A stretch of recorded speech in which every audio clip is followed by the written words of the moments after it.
In 539 BCE, the geopolitical map of the Near East shifted overnight as Cyrus II, founder of the Achaemenid Persian Empire, advanced on Babylon and ended the Neo-Babylonian dynasty's rule without the need for a protracted siege.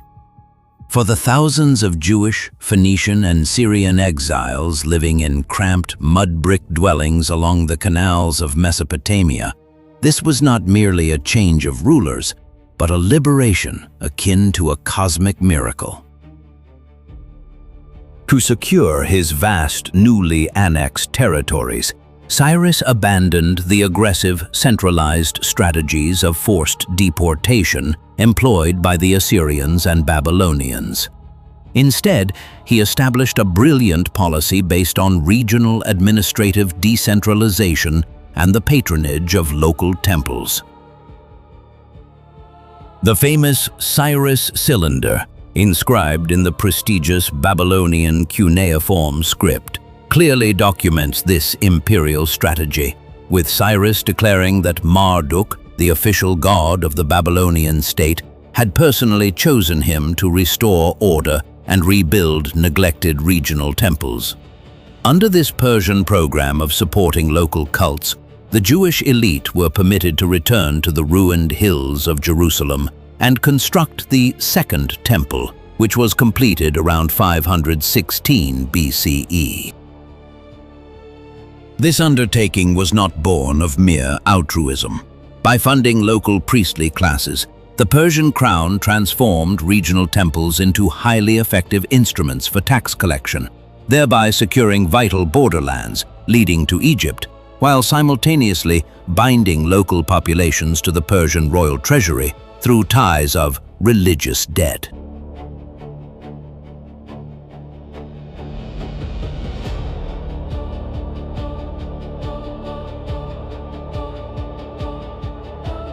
For over 2 centuries, the Jewish intellectual elite served as scribes and administrative agents within the Achaemenid imperial network.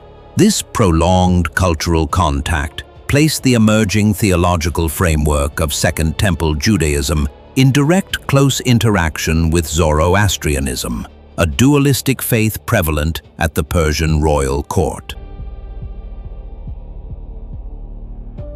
Prior to this interaction, traditional Jewish beliefs held that Yahweh was the sole, direct source of both good and evil, and that all human souls descended after death to Sheol, a dark, silent underworld characterized by absolute neutrality. However, under the influence of Zoroastrian dualism, which divided the cosmos into a theater of eternal conflict between Ahura Mazda, the principle of light and truth, and Angra Mainyu, the principle of darkness and falsehood, Jewish theology underwent a radical transformation. Scribes began to bifurcate the spiritual realm. The figure of Satan, originally merely an accusing angel in Yahweh's divine council, evolved into a cosmic adversary of God, possessing relative autonomy. Furthermore, a complex, graded hierarchy of angels and demons who were assigned specific names emerged, directly mirroring Persian models. Most importantly, Zoroastrian beliefs regarding individual judgment, heaven and hell, and the final resurrection of the dead, known as Frashokereti, permeated Jewish consciousness, permanently reshaping the human relationship with death and paving the way for the dramatic conceptions of the afterlife that emerged in the subsequent Hellenistic and Roman eras.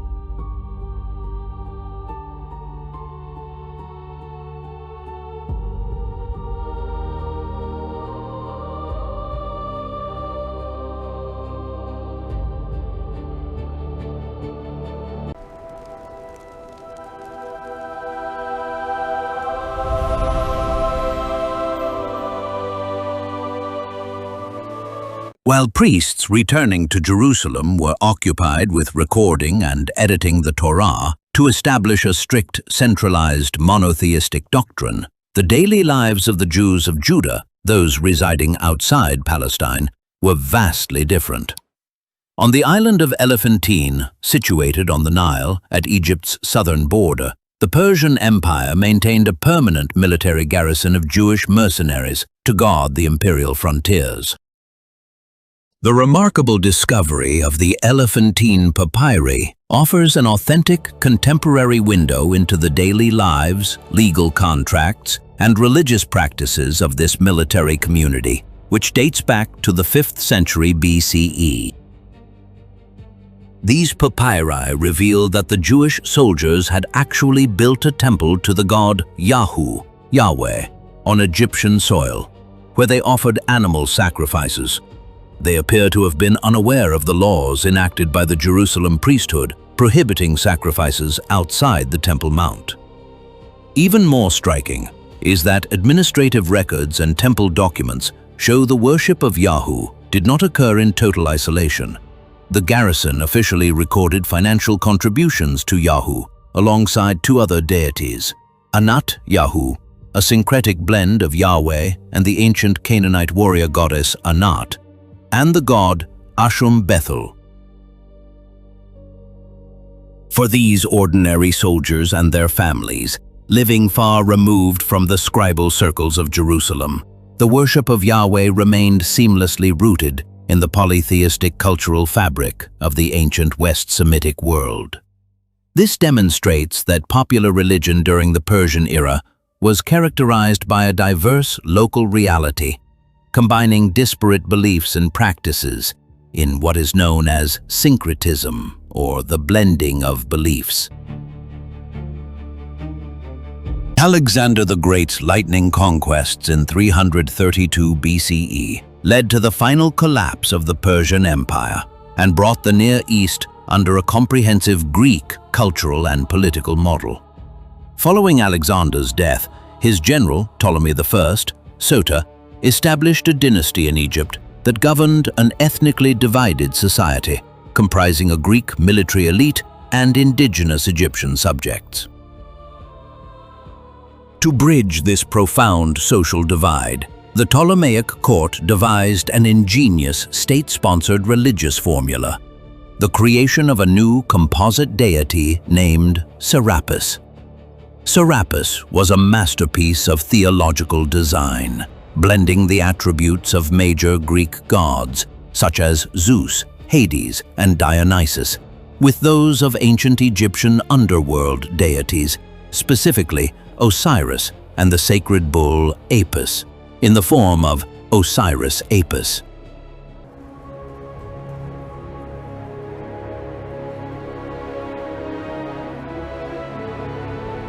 Visually, Serapis was depicted in a purely classical Greek style.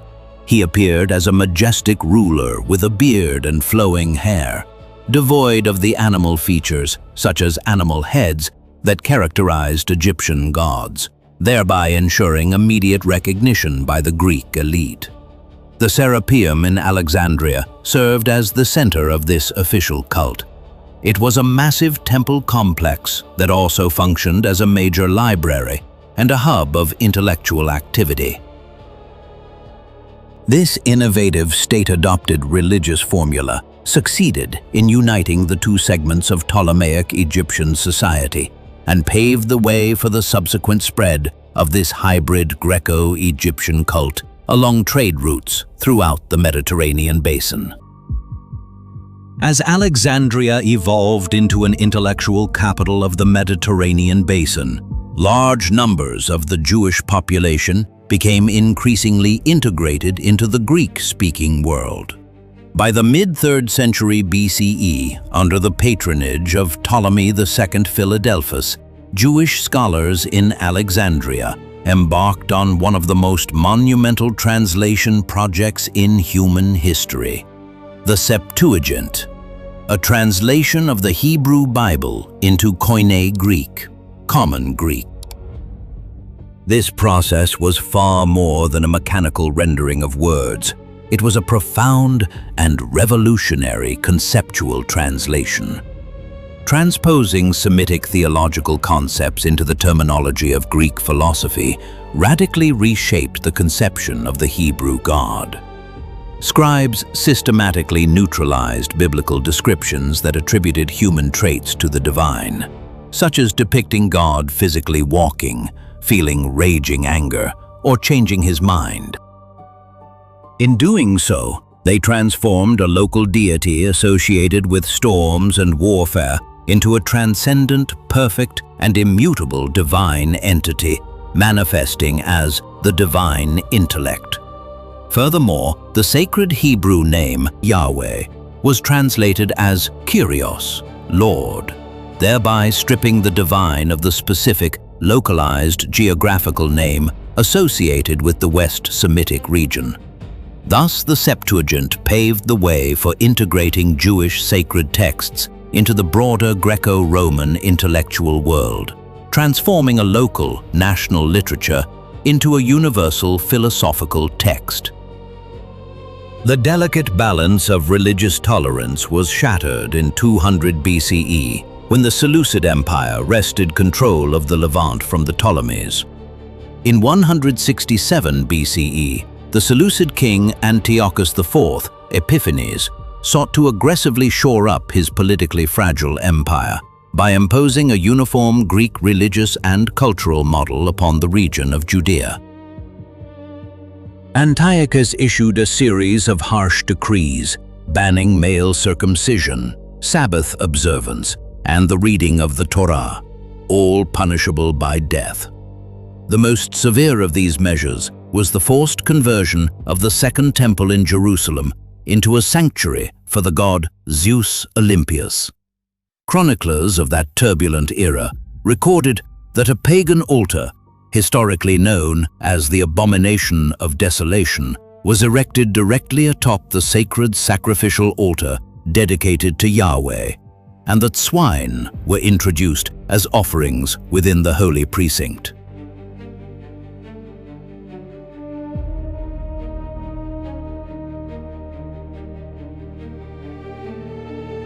This flagrant violation of ritual purity ignited a fierce, militant revolt characterized by guerrilla warfare, led by Mattathias and his son Judah Maccabee of the Hasmonean dynasty. Despite a vast disparity in military strength, the Maccabean rebels leveraged their intimate knowledge of Judea's rugged wilderness terrain to defeat the Seleucid armies. They recaptured Jerusalem in 164 BCE, purified the temple, and rededicated the altar, a military and religious triumph celebrated to this day as the festival of Hanukkah.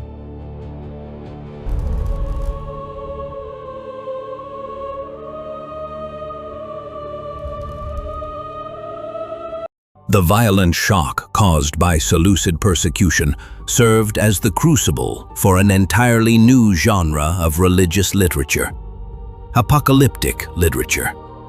This genre, exemplified most notably by the biblical book of Daniel, written at the height of the crisis between 167 and 164 BCE, employed highly symbolic and coded visions to interpret the suffering of that era.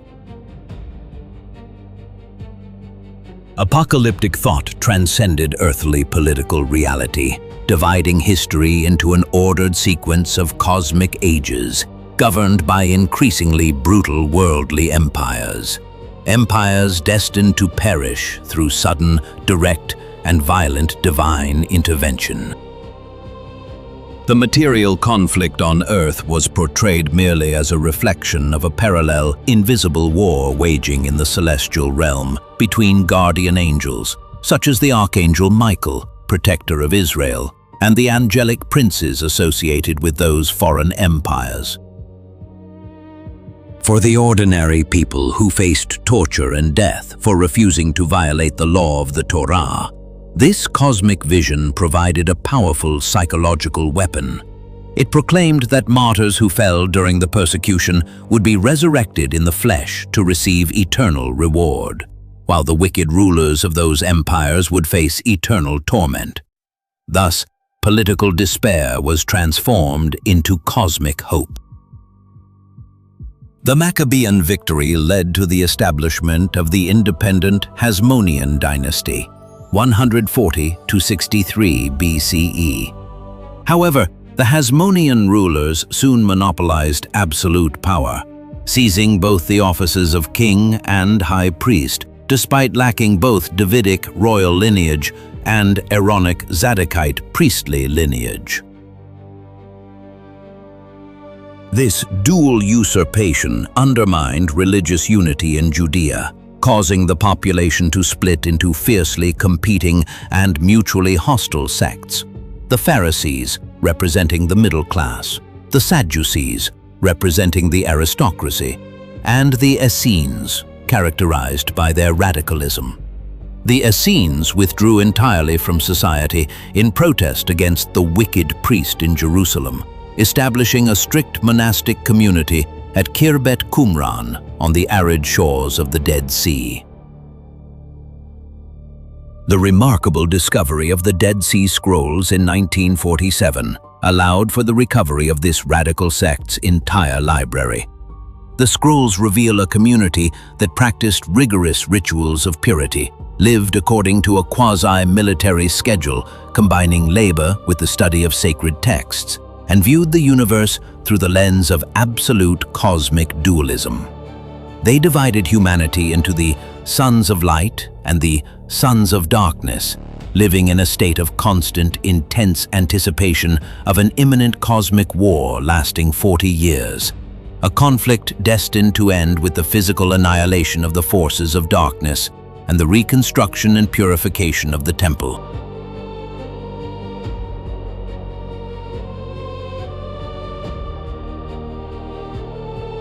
By the end of the Hellenistic period, around 63 BCE, the religious landscape of the Near East had undergone a radical transformation. The systems of national patron deities that had prevailed during the Iron Age, localized and geographically confined, had definitively disintegrated. In contrast, the vast imperial networks of the Persians and Greeks compelled religions to adapt to a world characterized by globalization, multilingualism, cultural diversity, and fierce competition. Through this intense cultural crucible, Semitic theology merged with Greek philosophy, and inherited sacred texts were translated into the empire's lingua franca. Furthermore, the psychological trauma of foreign oppression gave rise to universalist doctrines grounded in eschatological dualism, anticipating the end of the world, and the concept of the bodily resurrection of the dead. Religion ceased to be a matter of local civic geography or national sacrificial rites. Instead, it evolved into a portable ideological system embodying a universal truth, a landscape of competing text-based sects capable of surviving even the collapse of nations. Yet, this volatile, faction-ridden world was on the verge of confronting the crushing weight of a new imperial superpower. As we enter the Roman era, we witness the collision of these competing messianic expectations, anticipating a savior with the formidable Roman military machine, a clash that paved the way for the destruction of Jerusalem and the birth of creeds that would reshape the world.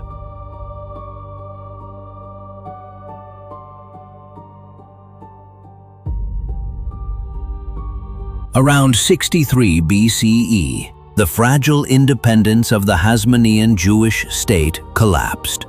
Amidst a bitter, bloody struggle for the office of high priest and the royal crown, two rival brothers, Hyrcanus II and Aristobulus II, committed a grave geopolitical blunder. They summoned the Roman commander Pompey the Great to arbitrate their power dispute.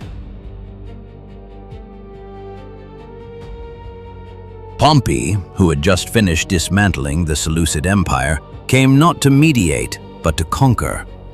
For the ordinary citizen of Judea, whether a farmer harvesting olives on terraced hills or a city weaver working at a wooden loom, the arrival of the Roman army was a terrifying, seismic shock. Following a brutal 3-month siege of the Temple Mount, heavy Roman infantry breached the northern walls, and slaughtered more than 12,000 defenders.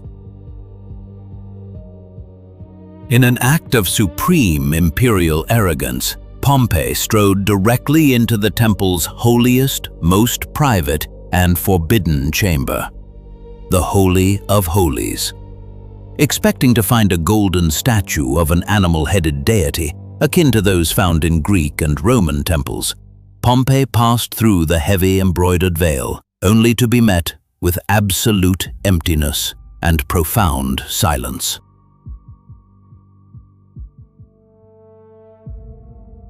Although Pompey left the temple's material treasures untouched, his violation shattered the cosmic order of the Eastern world.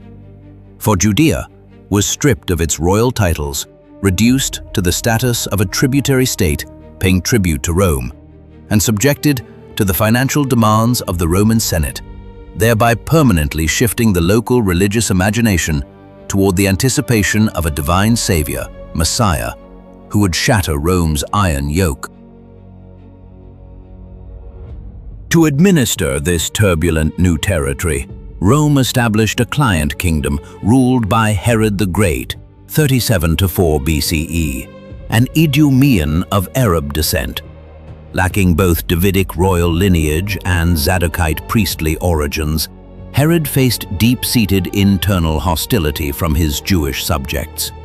His hold on power depended on a delicate and complex balancing act. He had to demonstrate absolute loyalty to his Roman patrons, Augustus Caesar and Marcus Agrippa, while simultaneously striving to secure the submission of Judea's population. To finance his grand ambitions, Herod imposed oppressive taxes on the peasantry, forcing many families to forfeit their ancestral lands to wealthy aristocratic creditors. He utilized the financial surpluses amassed in this manner to launch the most ambitious architectural campaign in the history of the Near East. Around 20 BCE, he began the complete reconstruction of the Second Temple in Jerusalem. His engineers executed a massive topographical transformation, constructing colossal retaining walls of hand-hewn dressed stone blocks, ashlar, to create a vast artificial platform exceeding 144,000 square meters, forming the largest temple precinct in the entire Roman Empire.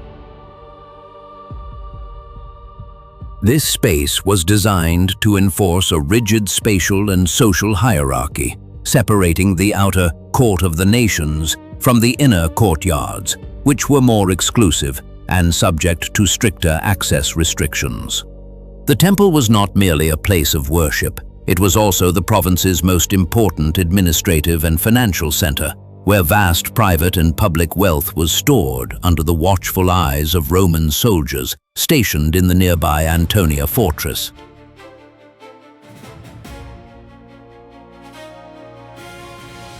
When Rome deposed Herod's incompetent son Archelaus in 6 CE, Judea was transformed into a Roman province, governed directly by equestrian prefects. This administrative shift began with a comprehensive property assessment and tax census across the province, conducted by the Syrian legate Quirinius. For the small farmers and tenant laborers who constituted over 90% of the population, this census was no mere administrative formality. It was an existential and theological crisis. Paying taxes directly to a pagan emperor who claimed divine status was viewed by radical religious groups as a direct violation of the first commandment. A charismatic teacher named Judas the Galilean, together with a Pharisee named Zadok, founded a radical activist movement known as the Fourth Philosophy. They argued that God was the sole master on earth and that surrendering ancestral agricultural surpluses to Rome amounted to treason against the Lord. This movement framed armed resistance and tax refusal as acts of religious devotion. They ushered in a dark era of guerrilla warfare, social banditry, and targeted assassinations, turning the rugged hills of Galilee and the crowded alleys of Jerusalem into a dangerous, hyper-polarized landscape of persistent, low-intensity conflict.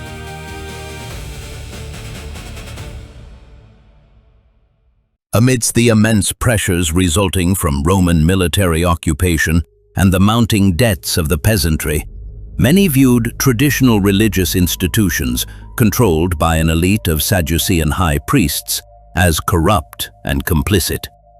This profound structural crisis transformed first-century Judea and Galilee into a volatile, fertile ground for the emergence of charismatic, apocalyptic religious movements.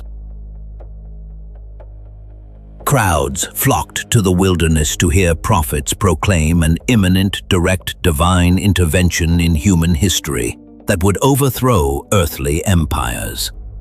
Around 28 CE, John the Baptist became active in the Jordan Valley, calling for preparation for imminent divine judgment and employing the ritual of water immersion, rather than temple animal sacrifices, as a means of obtaining forgiveness for sins.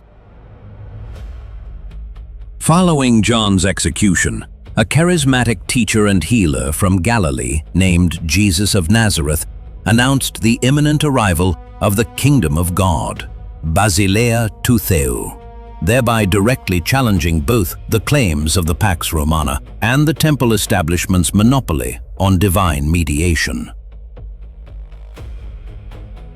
Jesus' subsequent execution by crucifixion at the hands of the Romans, the standard imperial punishment for political rebels, cemented his followers' belief in him as the Messiah, who had risen from the dead, paving the way for the rapid growth of the early Christian movement throughout the Roman world.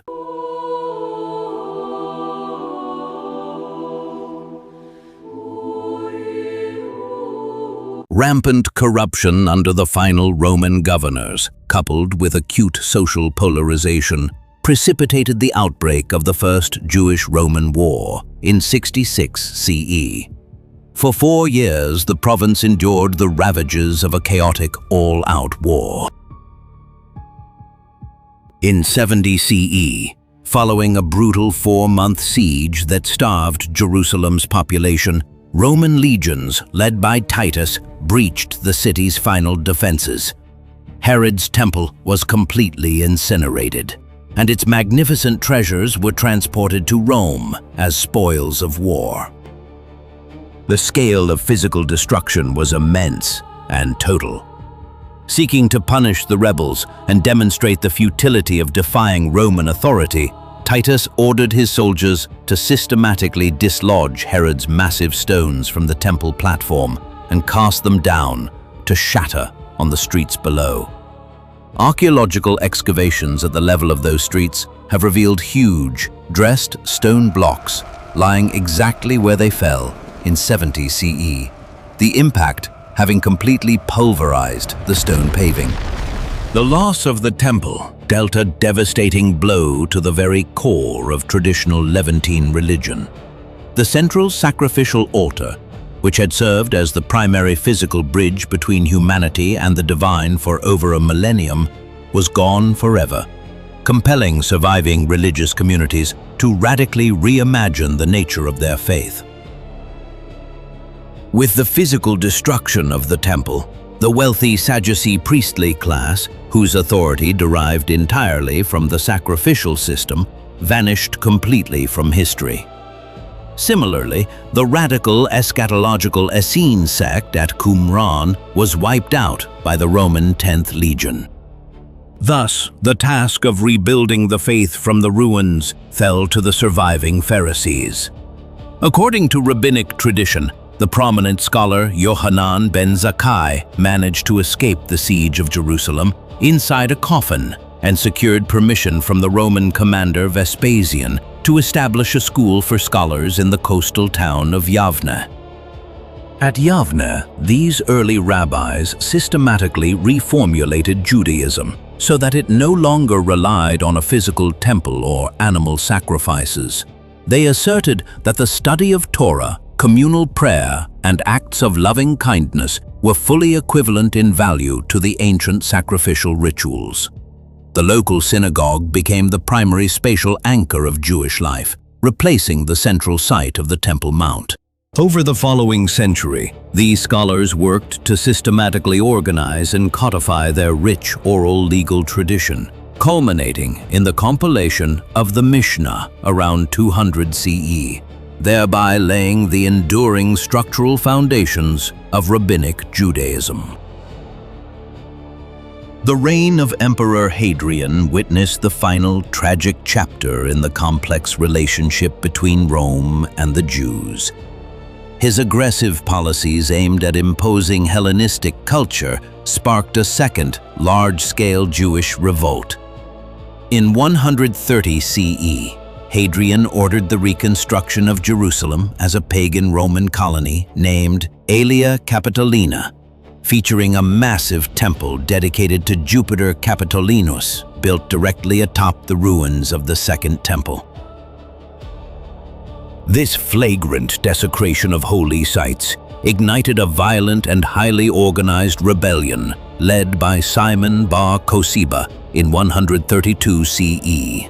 Rabbi Akiva, the era's preeminent Jewish religious authority, recognized Bar Kokhba as the military messiah, bestowing upon him the name Bar Kokhba, meaning son of the star.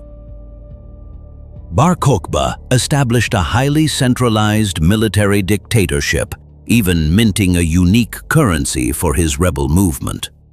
During the 1950s and 1960s, archaeological expeditions exploring the remote limestone canyons of the Dead Sea region, specifically at Nahal Hever, uncovered compelling direct primary evidence from that era, with the discovery of the so-called Cave of Letters. Inside the cave, researchers found a collection of personal military letters written by Bar Kokhba himself to his field commanders. These letters revealed the character of an authoritarian leader who demanded absolute obedience, while simultaneously displaying a fanatical dedication to securing the palm fronds and etrog fruits required for the Feast of Tabernacles celebrations, even amidst the conditions of a suffocating military siege. The Roman suppression of the Bar Kokhba revolt was characterized by absolute, systematic violence. The Roman commander Julius Severus mobilized 12 legions to methodically destroy over 50 fortified strongholds and 985 Jewish villages, resulting in the deaths of more than 580,000 Jews in battle, alongside hundreds of thousands more who perished from starvation. Following his bloody victory in 135 CE, Emperor Hadrian brought about a radical and permanent geopolitical and demographic transformation. Jews were officially banned from entering Jerusalem on pain of death, effectively clearing the central highlands of Judea of their indigenous Jewish population. To permanently erase the historical and national bond connecting the Jews to the land, Hadrian officially renamed the province from Judea to Syria Palestina, thereby invoking the name of Israel's ancient coastal enemies. Jerusalem was ultimately transformed into a quiet Roman provincial city with a pagan character. A temple to the goddess Venus was erected over the site of Golgotha, and a temple to Jupiter dominated the Temple Mount, effectively ending the Iron Age and the Second Temple era, associated with West Semitic national religions, and paving the way for the rise of the Christian Byzantine Empire. By the end of the Roman-Jewish conflict in 135 CE, the religious landscape of the Near East had been radically and permanently reshaped. The ancient systems centered on local national patron deities, systems that had defined the Iron Age, had completely disintegrated. Under the intense, violent pressures of Roman imperialism, local religious systems in the Levant were compelled either to evolve or to vanish.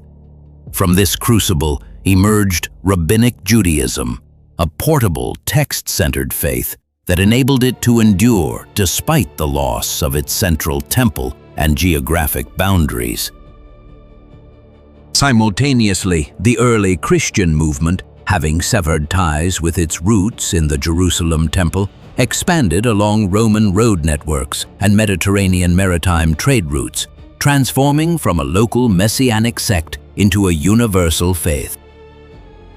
The era of animal sacrifices and local national deities had passed, replaced in the Near East by highly adaptable, text-based religious systems that embodied a portable, universal truth.